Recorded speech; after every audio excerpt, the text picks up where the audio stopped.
G'day dailies, how's it going, eh?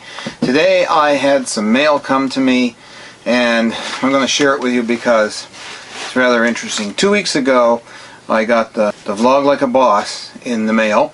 Same order. I had ordered one by an author that was the lead investigator in the Swissair 111 crash that happened off of Peggy's Cove back in 1998. So I didn't get it, and I just typed Amazon and the seller this morning, and which was Book Depository, and asked them what I could do because I haven't seen it. It's well past its arrival due date and everything. So this afternoon I said, well, I'll go back to the mailbox just to see what's going on, and lo and behold, guess what shows up? The package from the Book Depository. So I'm thinking that's what it is, and it is. And yeah, so with tax, to come from the UK, it cost me $24.03 Canadian. Interestingly enough, they have these little bookmarks that they put in with all their books, and it's of there's different artwork on it, I guess you could say, and it's designed by different customers. It says this Book Depository bookmark is part of our set designed by our customers, and this is number 8 out of 10, and I forget which one I have in my Vlog Like a Boss book. So, you know, that's really cool. So let's just get into the book for just a quick second. This is called Twice as Far by Thomas C Juby. He was the lead investigator on the Swissair 111 crash at Peggy's Cove, Nova Scotia back in 1998. Since he retired from his position, he decided to publish this book, stating all the deception and corruption, everything that went on behind the hangar doors, as he said. Heard this on a talk show a few weeks ago, and I said, holy God, I have to get this book because it'll be quite interesting to read. And I mean, he genuinely sounds sincere. There was a lot of skepticism and questions surrounding that crash and what happened, you know, and there was a lot of secretive stuff going on and stuff like that. At the time, my neighbor, he was on a captain of a research vessel at the time, and they asked him to go out to help retrieve parts and bodies and all that stuff. And yeah, he told me a couple stories of stuff, and it was really grim, really grim.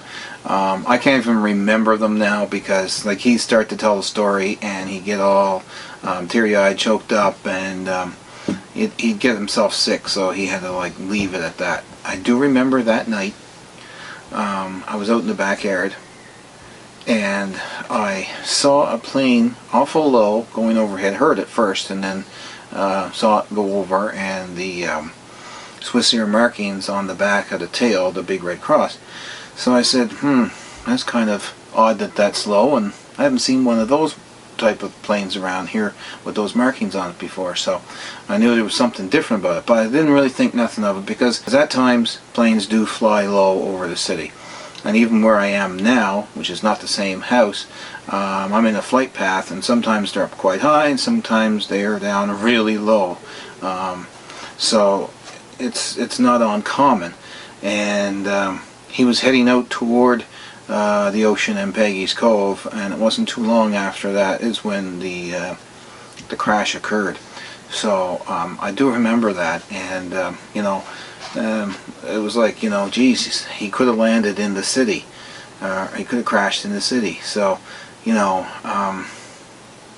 in one way the pilot had to be praised, knowing that this was going to end in disaster, and he took it out to sea, because he was too heavy, too much fuel to land safely at the airport, so he was dumping fuel around in order to try to land.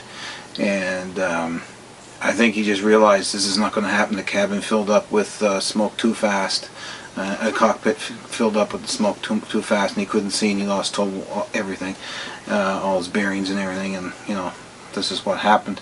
Crash occurred, but hopefully there'll be more into this book that I'll be able to dive into. Now I only have a few pages left of the Vlog Like a Boss to read. Then I'm going to jump right into this puppy right here. So that's about it. That's about my vlog for today, folks. Well, it's not even tomorrow yet, and I just thought of it as I finished this last video, and I'm just going to put this on the end of it. One of my YouTube friends, Jay McGillicuddy, has lots of sports cards, hockey cards and all this, and there was one thing he had the other night that showed an autographed sports card. I can't remember if it was hockey or baseball. I'm thinking it was baseball, Jay. I'm not sure. Anyway, it doesn't matter. I have a lot of hockey autographs and musician autographs and stuff like that from when I was in the industry. But I'm going to show you two autographs from hockey players. I have a whole bunch of them. Some of them went on to play for the Montreal Canadiens and that, like Rick Walmsley, Chris Nyland, just to name a couple. And I think they're all retired now at this point. They played for the Nova Scotia Voyageurs back in the day. Two I took down off my wall because we were painting, and they're just put in the storage right now. But one was my signed goalie stick by John Hanna. Another one was an autograph from Keith Magnuson from the Chicago Blackhawks, who passed away a few years ago in a car accident. And we were there at the exhibition game one night. My dad saw him, and he went down and asked him for the autograph, and you know, he signed it, and of course everyone else started, and then he was just like, oh no, can't do that, can't do that. So we were lucky we got that. The other two, I'm not going to say what they are, or I'm not going to say who they're from until I show them to you right now, Jay. So this is what I wanted to show you, because these two, well, the big one is my pride and joy. It was autographed to my son, whose name I'm just going to block out right here because he had some trouble with people on YouTube. So, but I had it autographed for him so that he could have something down the line. And the other one, yeah, needs no explanation. Here it is.